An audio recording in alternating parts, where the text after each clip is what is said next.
This is Cerebral Cinema. Movies of the mind.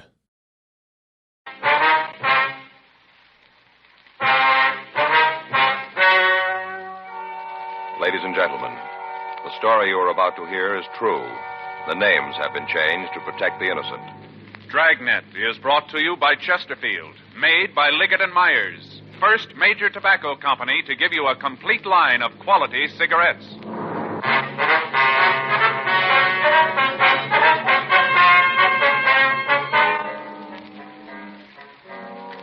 You're a detective sergeant. You're assigned to homicide detail. You get a call that a woman has been badly beaten. The circumstances indicate foul play. Your job? Check it out. The nation's top golfers and sports writers have named Ben Hogan Professional Golfer of the Year. Ben, of course, smokes Chesterfields. But let's hear what he has to say about them himself. I'm a Chesterfield smoker, and have been for 7 years. The reason's simple. Chesterfield is the best for me. They're milder, and they taste great. Try them yourself. Take that suggestion from Ben Hogan today. Try Chesterfield, regular or king size. They're low in nicotine, highest in quality. Really mild, really satisfying. Chesterfield, best for you.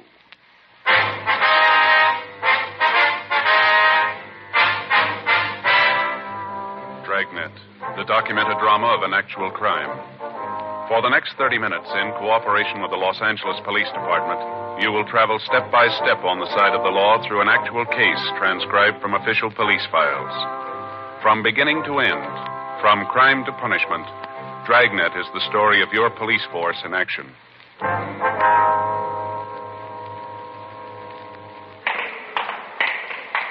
It was Tuesday, November 17th. It was raining in Los Angeles. We were working the night watch out of homicide detail. My partner's Frank Smith. The boss is Captain Lorman. My name's Friday. We were on our way back from the main jail, and it was 11:27 p.m. when we got to room 42. Homicide. We gotta get that car radio fixed, Joe. It's getting worse all the time. Yeah, well, we can take it over in the morning. Thing almost knocked me right out of the seat when I called in tonight. As soon as you press the button, bang, you get a shock. Yeah, when I was out with Lopi yesterday, he picked up the mic. I thought he was going to climb right out of the window. Yeah, well, that's pretty funny as long as you don't have to use the thing. There must be a short someplace, huh? Gotta get it fixed. You know, I must have used $1 worth of dimes calling in today. If this keeps up, I'm going to have to give up lunches. Well, that wouldn't hurt you either. That's not kind, Joe. I've lost 7 pounds in the last 2 weeks. Where? I'm going to see about a transfer. Well, let's finish up this report so we can get out of here. What do you say? Okay, I'm with you. Hot shot, I get it.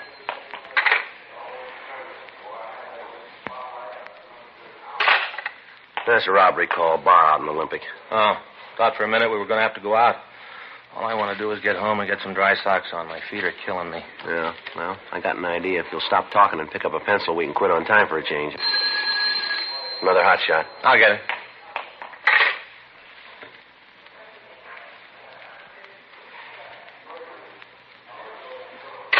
Get your hat. Beating out in Hollywood. Yeah? Woman found her laying in the gutter. She's still alive? Was when they got the call. We better step on it, though. They don't know how long she's going to last.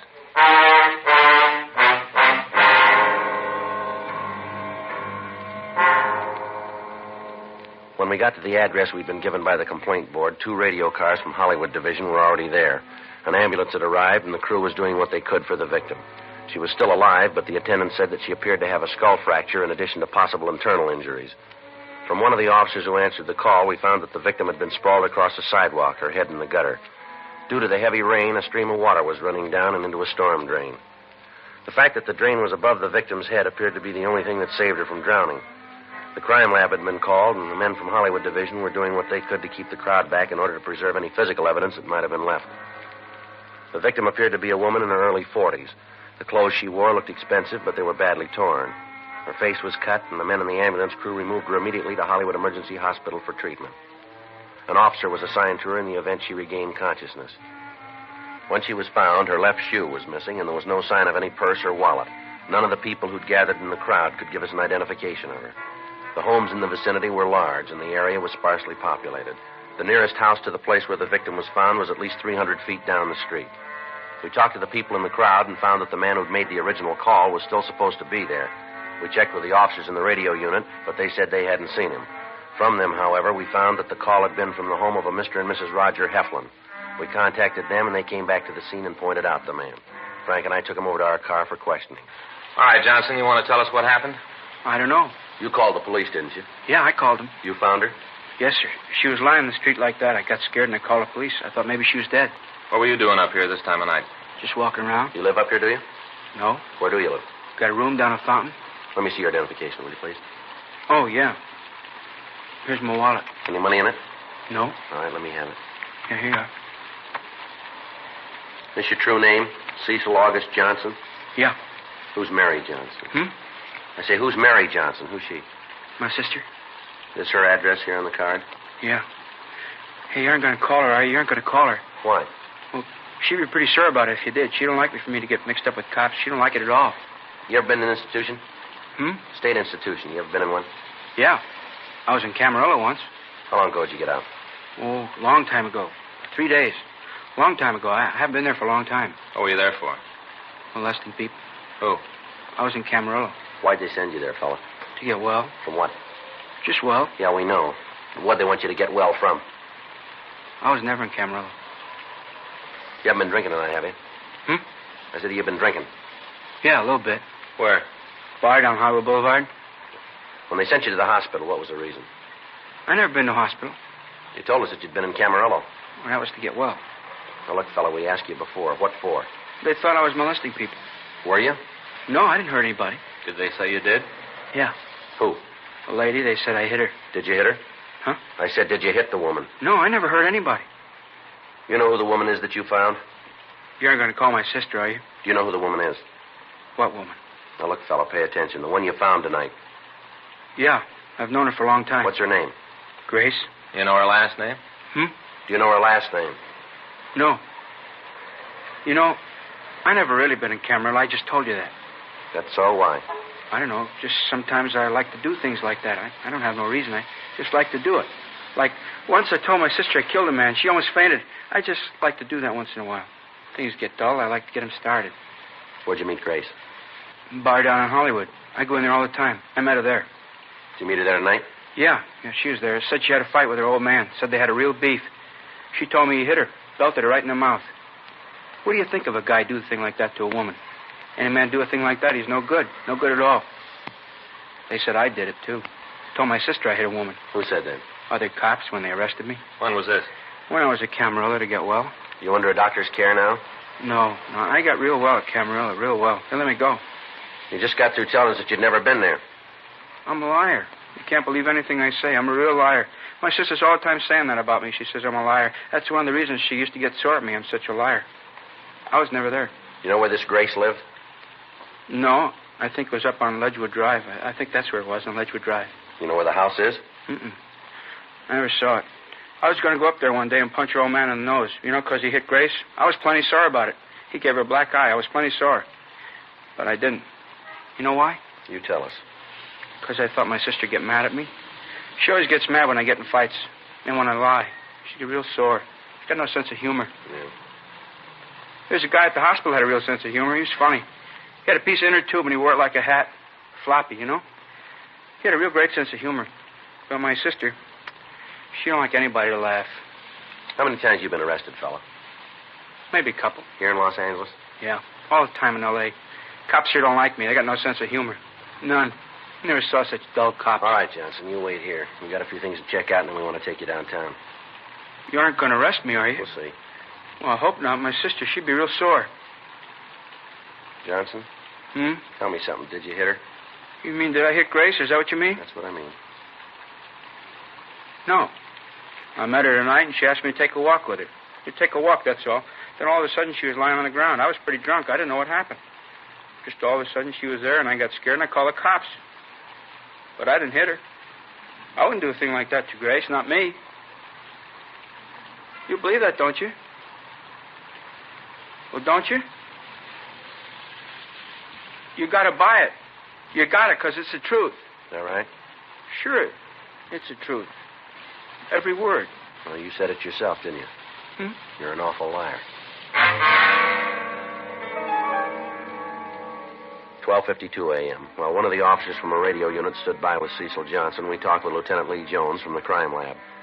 He told us that what footprints they'd found in the immediate vicinity of the victim had been destroyed by the rain. He told us that his crew was unable to find any useful physical evidence. The area was searched, but we failed to find either the missing left shoe or the woman's purse, if she'd carried one. We put in a call to the Hollywood Receiving Hospital. Dr. Elwyn Terrell told us that the victim was suffering from a fracture of the skull and apparently several broken ribs. He told us that the woman was in a deep coma and she couldn't be questioned at that time. We asked him to contact us through the business office in the event that she regained consciousness. We questioned the people in the neighborhood, but they were of no aid. None of them recalled hearing any automobiles on the streets, and none of them could testify as to the people loitering in the area. 1:10 a.m. We took Cecil Johnson and had him detained at the city jail pending further investigation. A check of his record showed that he'd been sent to Camarillo twice on charges of molesting and violation of Section 245 PC. He'd been released into the custody of his sister 3 weeks previously. Before he was placed in a cell, we got the name and address of the bar where he said he'd met the woman he called Grace. 1:40 a.m. Frank and I drove out to the place. It was located on Hollywood Boulevard near Las Palmas Avenue. There was only one other customer in the place when we went in. The bartender was cleaning up for the night. What'll it be? We're looking for Emil. I'm him. What do you want? It's not about that lousy Jackie, is it? What's that? You're cops, aren't you? Isn't this about Jackie? We're police officers, yeah. You gotta understand, I thought he was an actor. You know, I thought he was just hanging around the place to take work calls. That's what he told me. I didn't have no way of knowing different. It's the truth. We don't know anything about Jackie. We'd like to ask you some questions about a man named Cecil Johnson. That crackpot? You know, I thought you were after me because of Jackie. Oh, there it goes again. Excuse me. Yeah. Hello? Yeah, it is. No, he ain't here anymore. What? I don't care how the horse did. Jackie ain't here. Now, don't call me no more. You see, this guy Jackie's a book. All the time he's using my phone, and I don't know it. Yesterday, a couple of cops come in and put the arm on him. All day, the phone's been ringing. Yeah. From what they say, he's lucky he got arrested. He must have lost his shirt yesterday. Horse came in that paid 20 to 1. Boy, he really must have had it. I see. Now, what do you know about this Cecil Johnson? That creep. A real creep. Did you see him tonight? Yeah, he was in. About what time? Let's see, it was just before the fight on TV. That'll make it about 6:45. Yeah, about then, about 6:45. He come in alone? Oh, yeah, always does. He don't have no friends. What time did he leave, do you remember? Oh, we stayed around and watched the fight. Got into an argument with the guy. Then he left about, let's see. I guess it must have been about 9:30, 9:45.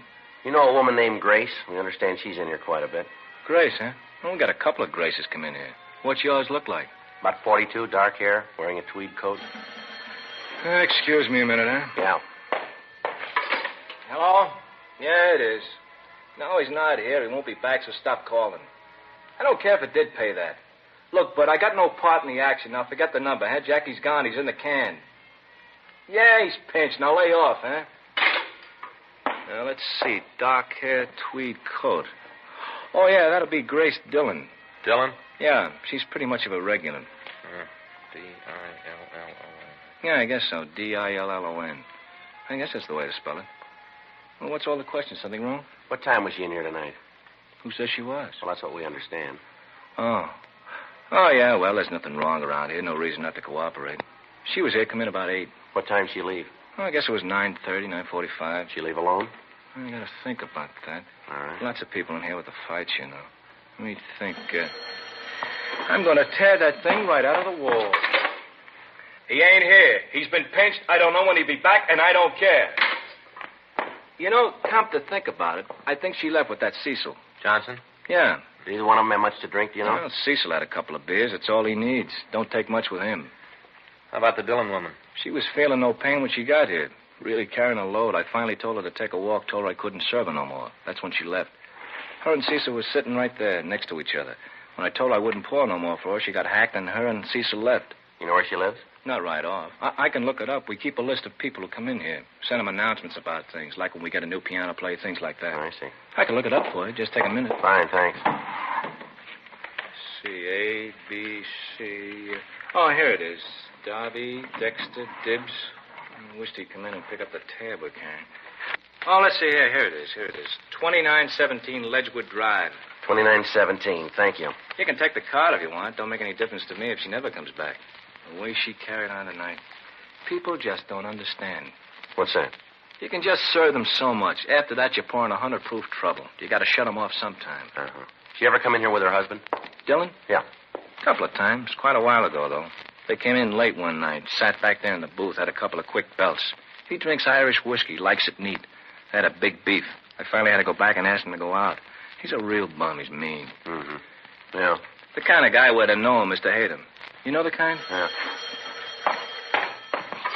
He ain't here. I don't care how much you lost. He's in the can. What? Oh, yeah, honey. Well, I didn't know it was you. Uh-huh. Yeah, I'll be home early as soon as I close up. Right. Yeah, well, I do, too. What? All right, honey. I love you. I do, too, mean it. Look, honey, there's a couple of men here I got to talk to, huh? Well, yeah, as soon as I close up, yeah. Goodbye, honey. What? Oh, yeah, all right. There, bye. It's the wife. We've just been married a couple of weeks. She's kind of, you know. Yeah. Did Dillon ever hit his wife, would you know? Yeah, he did. She came in here one night with a mouse that had no end. Said her old man gave it to her. Say, what's all this about anyway? There's something wrong with Grace? Something happened to her? Well, we don't know yet. Well, let me give you this for free. If there's anything happened to her, 6 to 1 even was her old man. He's a real bum. He's mean. Anything wrong, and it's him that caused it. You better talk to him. You'll find out. All right, sir. Thank you very much. Yes, sir, we will. Thanks. No, not at all. Glad to help out. All right. Good night. Say, you guys going downtown? Yeah, that's right. To the jail? Yeah. Well, if you see Jackie, will you give him a message for me? All right. What's that? Tell him if he gets out, I don't want him back here no more. Okay. Guy ties up my phone.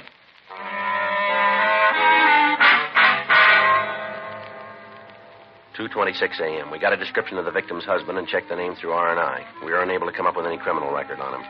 Frank and I drove out to the address given us by the bartender. It was a large English stucco house 5 blocks from where Grace Dillon had been found.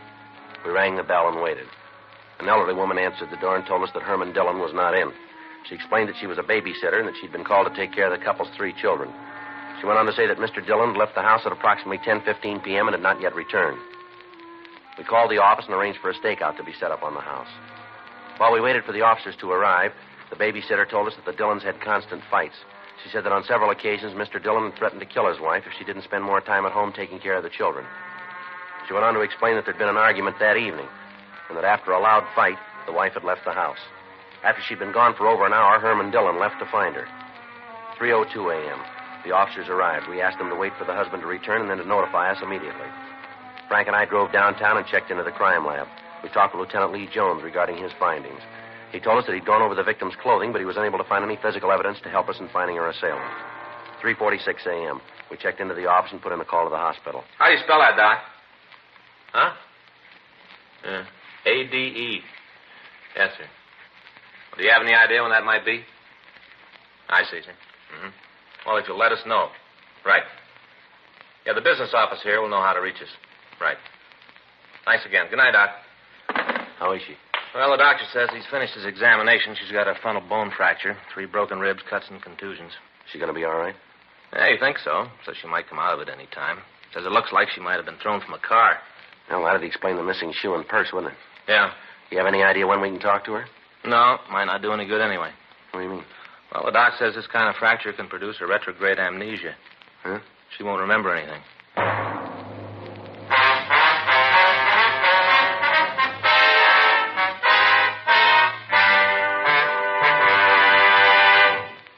You are listening to Dragnet, the authentic story of your police force in action.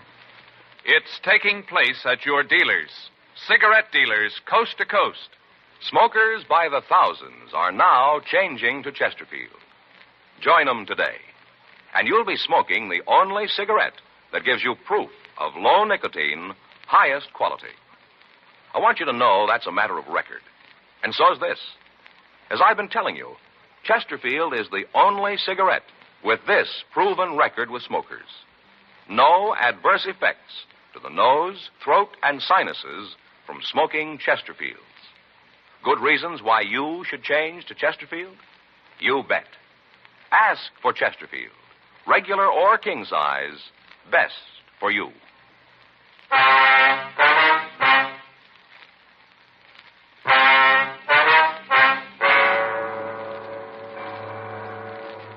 4:02 a.m. Frank and I signed out of the office, and we went home. At 5:13 a.m., I got a call that the husband of the victim, Herman Dillon, had returned home.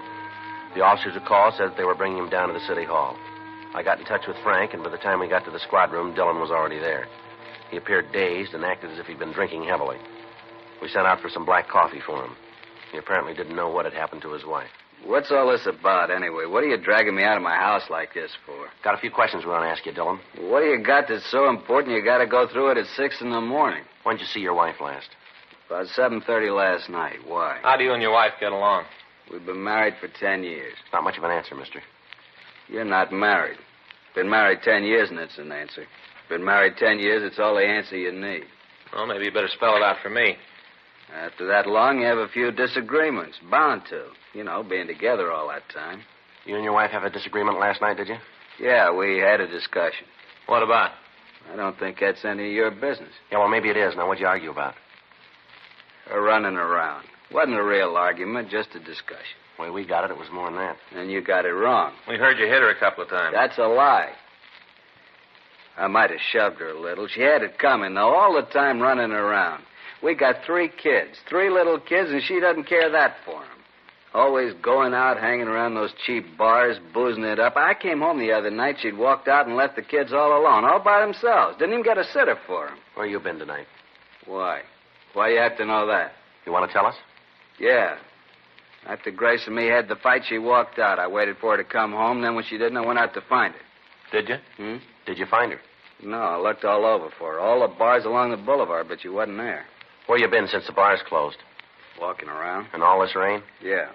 I've been trying to figure out what to do, trying to make up my mind. About what? What I should do with Grace. Things can't go on like this. They just can't. We've heard from some of your wife's friends that you made threats in their life. Is that right? Who told you that? We just heard it. Is it true? I suppose so. If I'd have found her tonight, I'd have maybe killed her. I'd never been so mad before. You see anybody you knew tonight? What? When you were walking around, did you see anybody you knew? No, why? When you got no way to prove where you were. Why'd I have to do that? Might make things easier on you. Hey, what's this all about, anyway? Why are you asking all these questions about me and Grace? What are you trying to say? Where is Grace, you know? Yeah? Well, where is she? What's happened to her? She's in the hospital. She had an accident. It's pretty bad. What kind of an accident? Looks like she was beaten. And you think I did it? Might have been you. She alive? Yeah. You think I beat her up? Did you? No, I maybe wanted to, knock some sense into her, but I didn't do it. You prove where you were tonight? Why? Can you prove where you were? No, I don't even know myself. Hey, you really think I did it? That's what we're trying to find out. You know, I was pretty drunk tonight. I got real loaded. That's a terrible part. Yeah, let me see your hands, will you? Why? Let me see them. All right. Put them up there, both of them. Here. Where'd you get those bruises? I don't know. I don't remember. You better try. This is pretty important. I told you I was drunk. There's only one thing that'll put bruises like that on your hands. Yeah? You hit something pretty hard.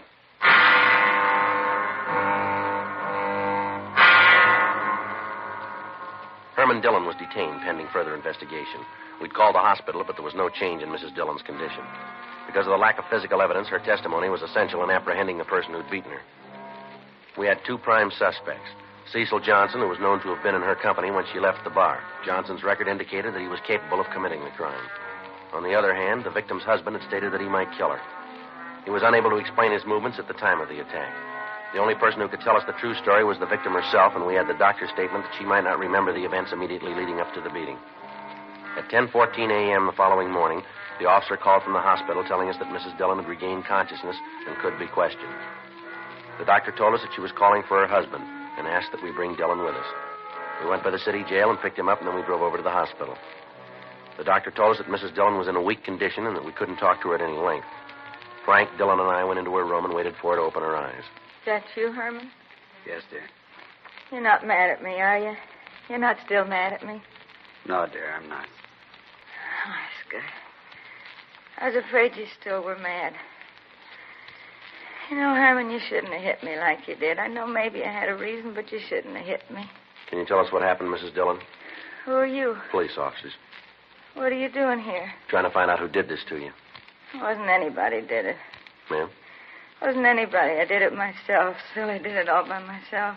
I don't believe I understand, Miss Dillon. Herman and me had a fight, and I walked out. I was going to leave him. I went down and had a few drinks, just a few, and I got to thinking about me and Herman. How I was such a bad wife. I got to thinking about the kids and how I was a bad mother. You aren't still mad at me, are you, Herman? Really, in your heart? No, Grace, I'm glad you're going to be all right. That's all that counts. You want to tell us what happened, Miss Dillon, please? I was on my way home. I was going back. Cecil was walking home with me. It was raining pretty hard, and we came to a gutter that was full of water.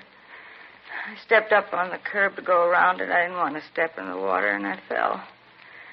Fell down the hill, rolled all the way to the bottom, all the way to the next street. I remember falling. I remember laying in the street down below and how I couldn't move. I didn't know about anything else after that. Until just when you got here, Len, I don't remember much of anything. You mean that you fell down yourself, that nobody beat you up, huh? No. Herman hit me when I was home. He got mad at me and hit me. But he was right. You were right, honey, real right. But it's going to be different, I promise you. Just as long as you ain't still mad at me, that's all that matters, that you ain't mad. Now, take it easy, honey. Everything's going to be all right. Just take it easy and try to get some sleep. I love you, Herman. I love you very much.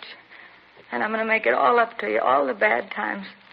I'm going to make it all up to you. I love you, too, Grace. Now, you go to sleep. Get some rest.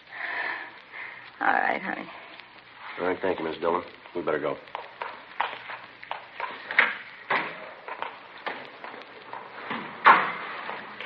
You going to want me anywhere, Sergeant?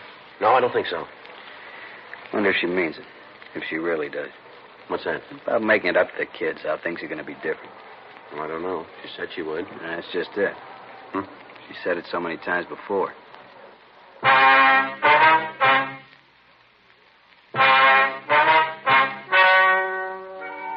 The story you have just heard is true. The names were changed to protect the innocent. On November 18th, a meeting was held in the captain's office homicide division. In a moment, the results of that meeting. Now, here is our star, Jack Webb. Thank you, George Fenneman. Friends, we've been getting letters from people all over the country telling us that they've switched to Chesterfield. Now, just as I've been telling you, thousands of smokers are changing to Chesterfield because only Chesterfield gives proof of low nicotine, highest quality. That's why I recommend you try them today. Regular or king size, Chesterfields are really mild, really satisfying. Best for you.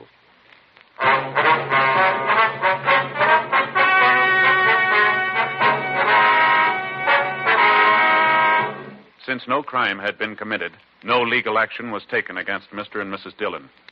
Cecil August Johnson was removed to Room 5, Georgia Street Receiving Hospital for further psychiatric examination.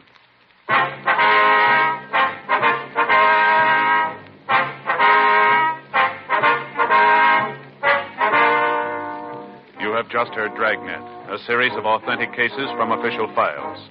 Technical advice comes from the Office of Chief of Police W.H. Parker, Los Angeles Police Department. Technical advisors, Captain Jack Donahoe, Sergeant Marty Wynn, Sergeant Vance Brasher. Heard tonight were Ben Alexander, Jack Crucian, Vivi Janis, Harry Bartell. Script by John Robinson. Music by Walter Schumann. Hal Gibney speaking. Watch an entirely new Dragnet case history each week on your local NBC television station. Please check your newspapers for the day and time. Chesterfield has brought you Dragnet, transcribed from Los Angeles.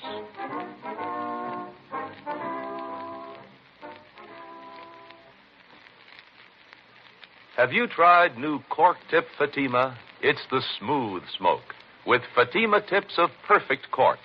King size for longer filtering, and Fatima quality for a much better flavor and aroma. Fatima is made and guaranteed by Liggett & Myers Tobacco Company. Try Fatima today.